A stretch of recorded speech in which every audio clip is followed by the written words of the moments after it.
उसने कहा कि वो आएगा और तुम ये सुनकर चुपचाप चले भी आए। क्या तुम ये नहीं जानते कि शकुनी द्यूत को क्रीड़ा नहीं मानता, युद्ध मानता है, और वो युद्ध को जीतना भी चाहता है। चौसर तो दुर्योधन खेलेगा तातश्री। हाँ, जुआ दुर्योधन खेलेगा और पासे शकुनी फेंकेगा। परंतु तातश्री, बंद करो अपने इन परंतुओं को।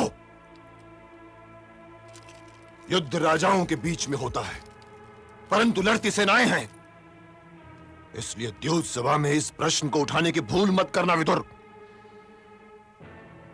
यह माना कि तुम धृतराष्ट्र के दूत बनकर गए थे, यह भी माना कि तुम दूत की मर्यादा का उल्लंघन नहीं कर सकते थे, परंतु तुमने यह तो सोचा होता विदुर कि तुम हस्तिनापुर के केवल महामंत्री ही नहीं हो, तुम कौरवों और पांडवों के काकाश्री भी हो। क्या हस्तिनापुर के प्रति तुम्हारी निष्ठा ने तुम्हें यह नहीं बताया कि युधिष्ठिर को सावधान करना भी तुम्हारा कर्तव्य है? पुत्र विदुर, तुम हस्तिनापुर के हो या धृतराष्ट्र के? प्रश्न निष्ठाओं का नहीं है तातश्री। फिर प्रश्न काहे का है?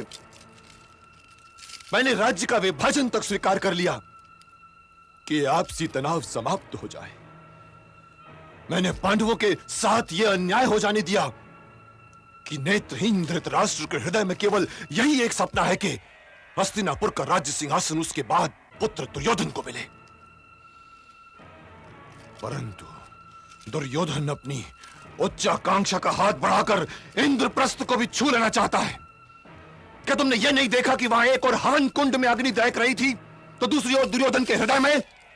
देखा था तातश्री। और देखकर भी तुम उन्हें बस द्यूत का निमंत्रण देकर चले आए। तुमने आज मुझे पहली बार निराश किया है पुत्र विदुर, निराश किया है।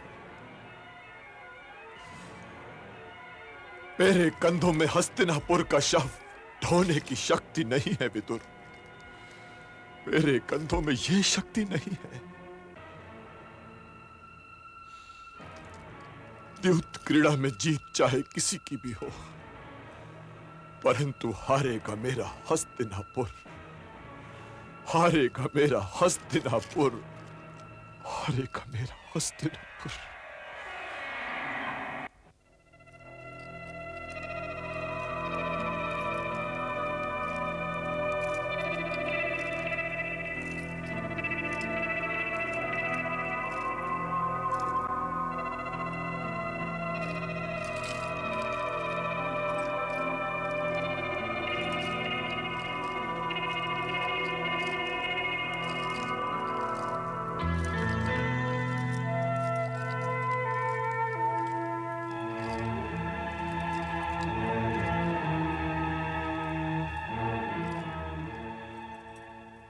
प्रणाम तातश्री। सौभाग्यवती भव। विराजिए न तातश्री। मेरे विराजने के दिन समाप्त हो रहे हैं पुत्री। लगता है अंग अंग में निराशा ओढ़े हुए एक भारी थकान ने डेरा डाल दिया है। कोई शैया मिले तो लेट जाऊं। तातश्री, मेरी समझ में नहीं आ रहा है पुत्री कि मैं क्या करूं। तुम हस्तिनापुर की महारानी हो, सहायता करो उसकी। आदेश दीजिए तातश्री। यदि मैं आदेश दे सकता तो धृतराष्ट्र को न देता। मैं तो केवल विनती कर सकता हूं पुत्री कि हस्तिनापुर, धृतराष्ट्र और कुरुराज परिवार की सहायता करो। दुर्योधन से कहो कि द्यूत क्रीड़ा के लिए भेजा हुआ अपना निमंत्रण लौटा ले। यदि ये द्यूत हुआ तो मैं भी अपना सब कुछ हार जाऊंगा और तुम्हारे पास भी कुछ नहीं बचेगा, कुछ नहीं बचेगा। मैंने तो आर्यपुत्र से बहुत कहा तातश्री, परंतु अब इस राजभवन में मेरी कोई नहीं सुनता।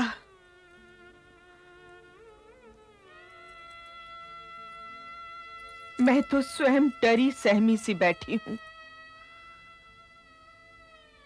भगवान से प्रार्थना करने के अतिरिक्त और कुछ नहीं कर सकती। आर्यपुत्र और दुर्योधन दोनों अपनी अपनी उच्चाकांक्षा के इतने ऊंचे शिखर पर पहुंच चुके हैं ताश्री, कि वहां तक तो न मेरे हाथ पहुंच पा रहे हैं और न मेरी वाणी।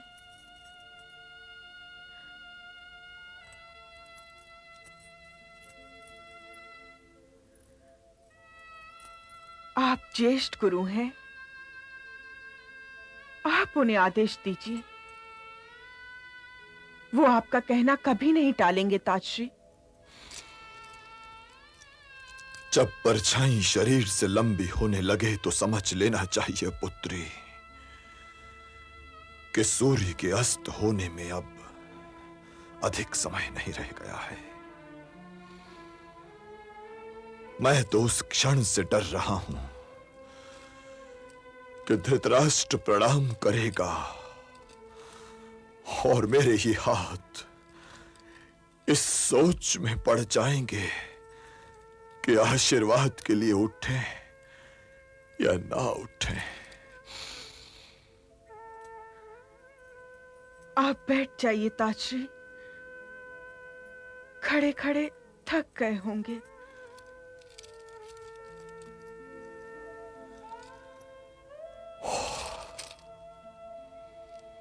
मैं जीते जीते थक गया हूं। मैं वो सब कुछ नहीं देखना चाहता जो मुझे लगता है कि देखना ही पड़ेगा। मुझे तुम्हारे पुत्र भी प्रिय हैं, गांधारी और कुंती पुत्र भी। मैं नहीं चाहता कि इतिहास मुझे इनमें से किसी एक के पक्ष में खड़ा हुआ देखे। इसीलिए मैं चाहता था कि यथास्थिति बनी रहे। इसी के लिए तो मैंने हस्तिनापुर का राज्य विभाजन स्वीकार कर लिया था। कहीं ऐसा तो नहीं कि भाग्य ने हमें कर्म की भूल भुलैया में छोड़ दिया हो कि मार खोजो। आप निराश मत होइए ताश्री। मैं प्रार्थना करूंगी कि द्यूत क्रीड़ा में मेरे प्रिय युधिष्ठिर की ही विजय हो। यदि दुर्योधन की जीत में हस्तिनापुर की हार है ताश्री, तो मैं नहीं चाहती कि दुर्योधन की जीत हो। दुर्योधन मेरा ज्येष्ठ पुत्र है,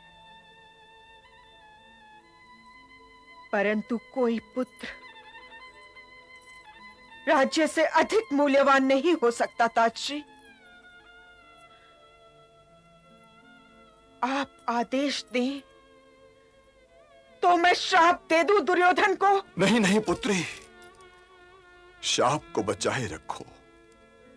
क्या पता कब तुम्हें इसकी आवश्यकता पड़े। मां के मुंह से सदैव ही आशीर्वाद अच्छा लगता है,